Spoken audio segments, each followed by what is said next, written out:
Hey everybody, my name is Josh LaFleur from Late Start Piano. Today we're going to be talking about how progress is not linear when you are playing the piano. We're going to talk about how this is, why it is, and what you need to know about it during your piano journey as you are practicing, as you are trying to improve at the piano. So the first point here is there is a discrepancy between your expectation and reality. So our expectation is everything is up and to the right. You ever see a line graph where it has the x-axis and the y-axis? We think everything starts down here and it's just all the way up, all to the right, all good things, right?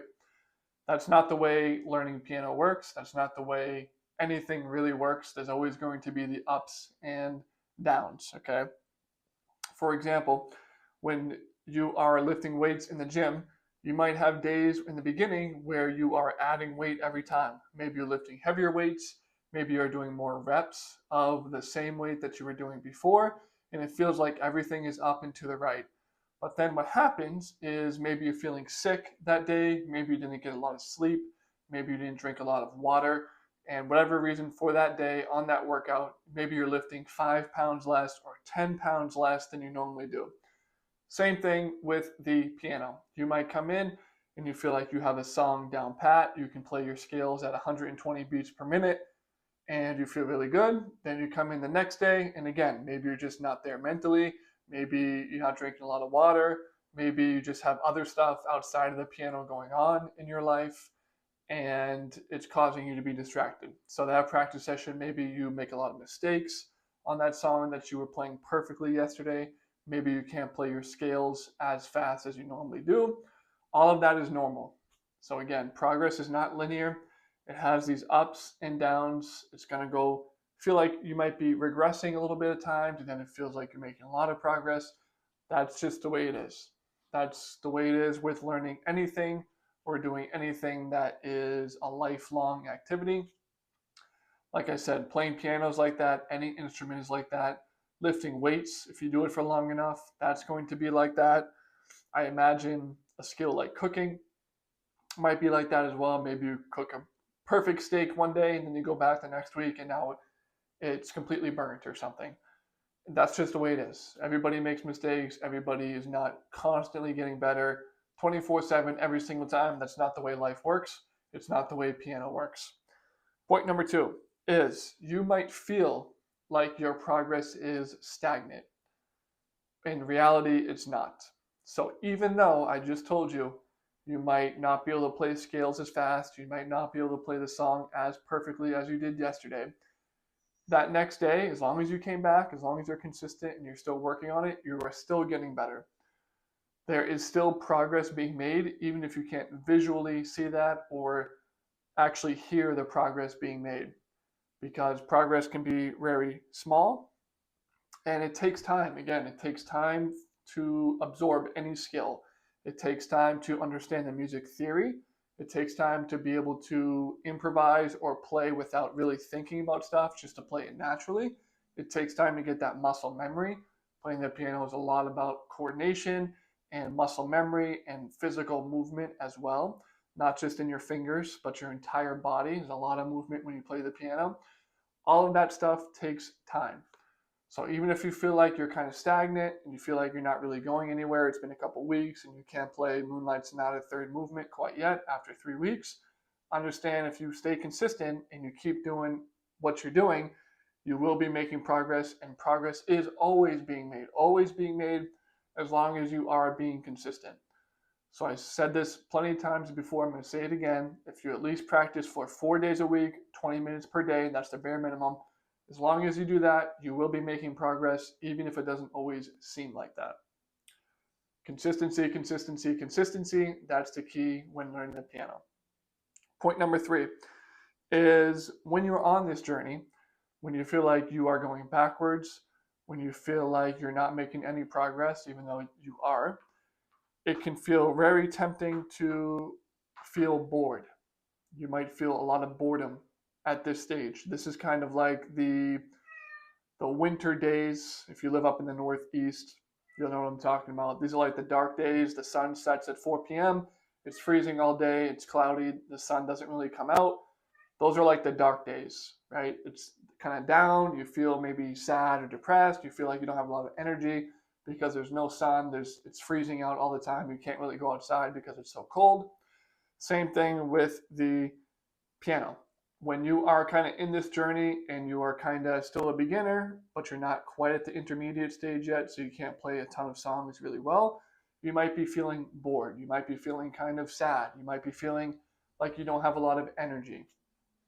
And the key to this is you need to stay consistent anyway. That's kind of the challenge that people go through. Once they hit this stage that they feel bored, they feel like they're not making progress, they don't feel like doing it, the newness of it wears off, it's not that cool anymore.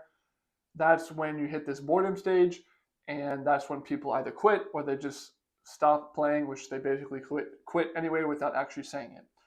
So to combat this, to get over this challenge, one of the things I tell people is if you are feeling bored, change up your practice routine. If you are normally starting out your practices by playing scales or playing hand-in, change it up. Maybe play the song first, then work on your scales and technique after that. It's actually pretty amazing why if you just switch up one thing about your practice routine, it suddenly feels brand new. It suddenly has that newness feeling, and it kind of gives you that energy, it gives you that kick in the butt that you need.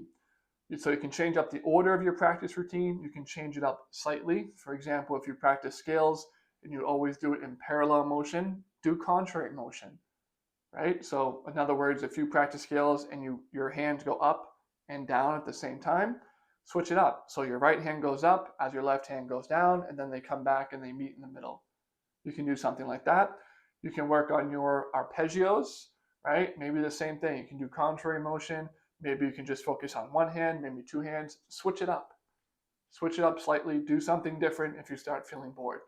Maybe you do something brand new. Maybe you never practice improvising. You just don't practice improvising for whatever reason. Maybe on this practice session or the next 4 or so practice sessions, work on improvising. Change it up. Do something different. Maybe you'll really like it. And it can kind of give you that new energy again, that rejuvenation that you need to have that energy that you want and to make sure you don't get stuck feeling this bored. You don't get stuck in the dark stages of learning the piano, and you can get past that and continue to be the piano player that you want to actually become. And last point here, again, I touched on it so many times already, but you need to stick with the piano long enough to have that breakthrough moment. So again, you're practicing, you feel like your progress isn't linear, you feel like you're kind of going up and down, maybe you're bored, maybe you feel like you're stagnant, whatever it is. You need to stick with it long enough so that you have that breakthrough moment. And that breakthrough moment can be a song that you just learned. Now you can play that song. That breakthrough moment can be you finally get your scales up to 150 beats per minute. It could be maybe you understand some music theory concept. You understand the circle of fifths, right? You never heard that before. It wasn't really making sense to you, but now it's like a light bulb just went off. You now understand the circle of fifths. Maybe you now understand chord inversions, right? You finally understand that. It's a breakthrough moment. To get that breakthrough moment and to really advance and make significant progress, you have to stick with it. If you don't stick with it long enough and you quit or you're not consistent in your playing, then you're not going to have that breakthrough moment and you're basically done. Everything's over. Pack up the piano, you're done. But if you stay consistent, you stick with it, and you do what I just told you to do in this video, all of those steps I just gave you, you will eventually get to this key breakthrough moment. The light bulb's going to go off and you're going to feel proud of yourself, and you should feel like that because a lot of people, they don't get to that moment. They quit before they get there. So if you do have that breakthrough moment, the light bulb goes off, you can play a song you've always wanted to play, you understand something you didn't understand before, you should be proud of yourself. Just remember, don't rest on your laurels for too long. Make sure you get back into it and get back to being consistent. With all that said, I do have a free guide, a free PDF on my website. This guide contains 34 essential tips for the adult beginner piano player. It has everything you need to know to get to playing the piano as fast as possible and as easily as possible. In the guide, we talk about practice strategies, we talk more about mindset, we talk about more about your approach, And at the very end, if you're brand new, we'll teach you how to play your very first song. Again, it's completely free on my website, www.latestarpiano.com. When you get there, click on the big bright purple button on that page, enter in your name and email address, and you will have instant access to that guide so that you can play piano easier and faster than ever before. In addition, if you are serious about playing the piano, you want to take it a step further. I am offering piano lessons right now via Zoom. To get started with that, send me an email, latestarpiano@gmail.com. We'll set up a day and a time that works best for you. Again, my name is Josh with Late Start Piano. Happy practicing.